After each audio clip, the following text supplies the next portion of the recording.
What's going on? It's Coach Williams, and I'm back for another episode of Ballhawks VR. And in today's episode, we're going to talk about cover 3. So, as usual, we're going to go through it from the perspective of all the players, and you're going to get an opportunity to step into their shoes. But I came up with an idea mid-video that I think you guys are going to really like.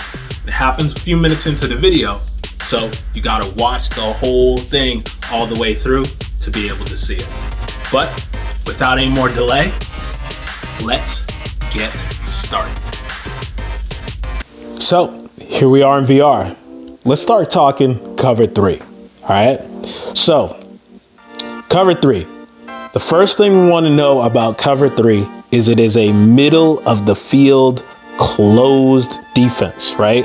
But we're starting out with a cover 2 shell here because we want to make sure that we have a disguise. We don't want to just tip our hand and let the offense know exactly what we're doing. The other thing we want to understand is what is the offensive set right now, okay? So as you can tell, this guy's a little bit bigger than the rest of them. So we're going to say this is a detached tight end as the number 2 receiver, and they're in a pistol formation. So we're in an 11 personnel formation here, right? That's what we're getting from the offense, okay? So as always, we're going to kick things off with the run fits, okay? So the run fits and the rush lanes, okay? So we're not going to do anything crazy here. We're not going to do, some exotic blitz or something like that, some exotic cover 3 blitz. We're not going to do, any rip Liz match, pattern matching. We're just going to do a really basic strong side rotation cover 3, okay? So we're going to send our Sam linebacker off the edge. We're going to send the end through B gap. We're going to put this nose, A gap. We're going to have the tackle go through C gap off the edge, okay? So those are our rush lanes. And then for the run fits, rush lanes and run fits are the same for the blitzers. For the linebackers, just like in the other coverages, if we get action this way, so flow goes this way, the Mike linebacker is going to hit it. He's going to attack. And then the Will is going to nest in the play side A gap. If the ball goes this way, the Will is going to attack it. And then the Mike is going to nest in the play side B gap. Okay. So if it's an interior run, right? If it's an inside run, then these two guys are going to hit their respective gaps. He's going to end up hitting B gap. He's going to end up hitting A gap. Okay. So the other thing, the thing that's different about this from the other coverages that we've talked about is now this safety is going to be replacing the blitzer here. He's going to be replacing this Sam linebacker, and he is going to end up being an extra guy in the box count, right? So he's going to be a free hitter that the offense is not going to be able to account for.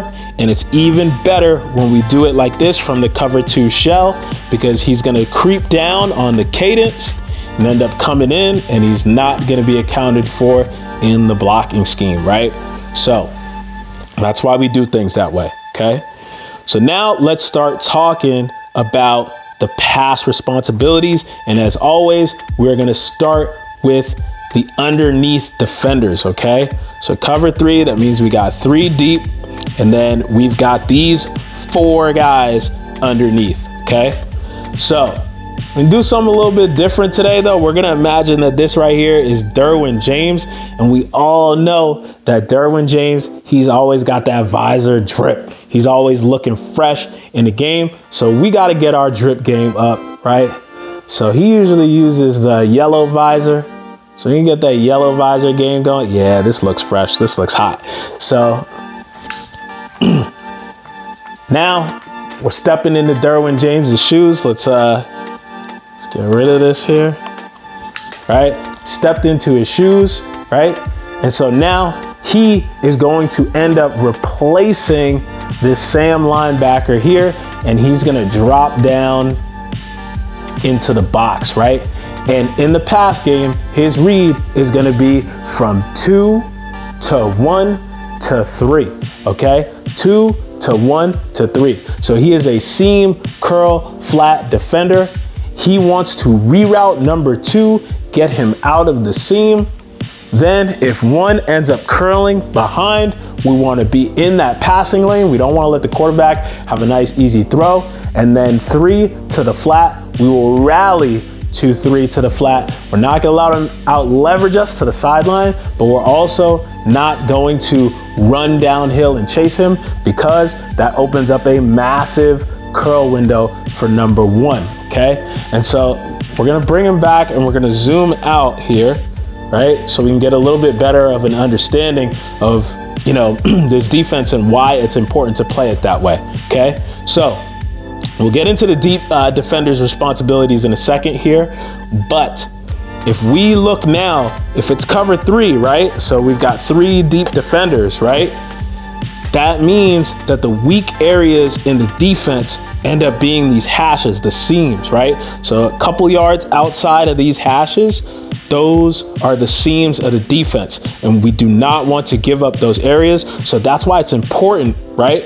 As this safety dropping down in the box, as Derwin James here, we want to reroute number 2 and get him out of the seam, right? We want to push him so it's a lot easier for the corner to be able to cover the 2 guys that might end up in his zone, right? And the other reason why we want to play it the way we talked about it too is if we chase number 3 to the flat like we were talking about and we vacate the zone, right? Since there's 3 guys going deep and the nearest underneath defender is over here, if we chase number 3 to the flat, this curl, look at how massive this curl window is, because that guy's gone, right? He's going and attacking. He's a pass rusher now. There's a massive window because this guy is going to be running, right? He's going to be running, getting deep. So if he curls up after this corner is trying to get depth, and we'll know a little bit more about him later, there's a massive curl window here, right? So that's why we have to play it that way. We will rally up and tackle number 3 in the flat. We don't want to go behind the line of scrimmage or be like a yard up the field or anything like that from the line of scrimmage. We don't want to be in that situation, right? So that's why we play it that way. Now, we'll go over here to this rush linebacker. He has the exact same responsibility, but his life is a little bit easier. We'll get rid of him. We'll get rid of him here. His life is a little bit easier because he's in this spot right now and he's to the boundary. So he's got a lot more space, right? And he doesn't have as much space that he has to cover, right? It's a shorter, more confined area, but his read is still the same, right? It's 2 to 1 to 3, but his life is just a little bit easier because he's not coming from depth and the area of the field is much smaller, right? So that's the rush. Then we'll get into our inside linebacker. So we'll go to the will now, right? Both inside linebackers have the same responsibility. So this one will be quick, okay? So his read is gonna be from 3 to 2, okay? So we're the hook defender. So we're reading from 3 to 2. It's just like how we talked about in the other coverages. If we get the 3-2 push, right? So he goes out, he comes in. Well, now I'm gonna take care of number 2. We wanna see, is 3 gonna run that angle route, right? We wanna defend the middle of the field, okay? But we're not chasing, right? So if he goes across the field on a drag or something like that, we end up having to take 2. We don't wanna go and chase him, right? Now who's the new number 2?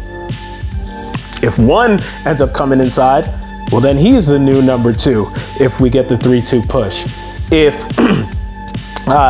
2 goes underneath and 3 comes out and tries to run an angle or something like that and come into this area, well, now he's the new number 2, right? So the 2 and 3 and 1 and all that stuff, it changes post-snap, right? Changes post-snap. That's why we have our reads and we move our eyes around, right? We've got to constantly move our eyes around, especially when we're these underneath defenders. Same thing here for the mic, exact same thing, but again, he's having to cover a much wider area, right?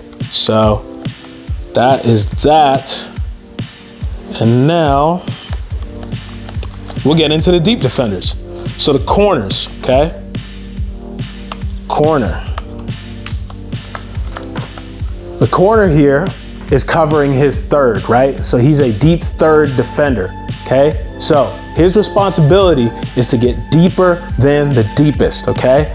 His landmark is about a couple yards on top of the numbers, right? So he's got to be able to defend from the sideline to a couple yards off of this hash, right? That's his whole area, and he splits the difference by staying a little bit on top of the numbers, okay? So his read is gonna be from 1 to 2, 1 to 2, and he's gotta be deeper than the deepest, okay? So this is not a coverage, right? You have to understand what the coverages are. This is not a coverage where we're trying to suffocate everyone and be really tight on everybody all the time. This is a coverage that you put in when you don't wanna get beat deep. You're not gonna give up the big play, okay? So we're deeper than the deepest, and we've got to stay on top of these receivers, okay? So if we get too vertical, the way we're gonna play it is we're gonna apex it, right? So what apex means is if both of them end up vertical, we're gonna split the difference of the two of them, okay? Now, you gotta be ready for things like switch releases, right? So you might get a concept like post wheel, right? So if you get post wheel, right, we've gotta be able to pass that post off while simultaneously being in a position where we can cover the wheel down the field, okay? So it's really hard, but as long as we stay deeper than the deepest and know where our landmarks are and split the difference between the receivers, we'll be fine, okay? And if they run like a comeback or something like that and get 16 yards, first downs don't beat you, touchdowns beat you, right? So that's why in cover 3, we want to be deeper than the deepest. He runs that comeback, drive on it, try to knock the ball out, try to get an interception. If you don't, make a tackle, push him out on the sideline, okay? So lastly, we have our free safety here, okay? Let's bring the cornerback and get rid of the free safety. So the free safety is a middle third defender. So what he's gonna do is he's going to cross over, run, and get to his landmark. His landmark is right here, center of the field, the goalpost, okay? And he's gonna be reading the number 2 receivers, okay? So he's gonna be reading both of them and reading quarterback vision. We don't wanna favor one side over the other, because let's say you favor this side, right? And the seam ends up coming through, they both end up running seams. Look at how massive, right? He drops down, reroutes him, and then he just carries on his way, and you're all the way over here. That is a massive open area, right? So we've got to stay on our landmark, look at the distribution of the routes, right? If the distribution is this way, well, now we can cheat, right? Let's say they both just run straight up the field. I can cheat a little bit this way, right? See, I'm a couple yards off my landmark right now, but we gotta look at quarterback vision. If the quarterback starts looking this way, well, now I gotta weave back and get back onto my landmark, okay? So that's how you play the middle third, and again, deeper than the deepest. This is not a coverage where you're gonna end up being attached to anybody, okay? Only time you might end up being attached is if we get this, let's say we get a 3-by-1, right? And you're this corner backside, well, now you can be a little bit more aggressive and play it more like man-to-man coverage. And anybody that's been on my TikTok, we talked about this. There was some situations where Sean Wade was in this situation in cover 3, didn't recognize that and was playing it like there were 2 receivers and wasn't getting tighter and attached. If you get this solo receiver here in cover 3, well, now you can play it a little bit more like man-to-man coverage and be aggressive, okay? So that's why it's important to understand all the pieces and all the parts that go into things. So that's pretty much it for cover 3. I'm glad that you guys have been coming and watching the videos. There's gonna be more content. We're gonna do a couple more coverages, and then we're gonna start focusing more and more on individual plays, getting involved in the play and breaking it down from the perspective of the players. So with that being said, as always, it's Coach Williams, Ballhawks, we fly, I'm out. Peace.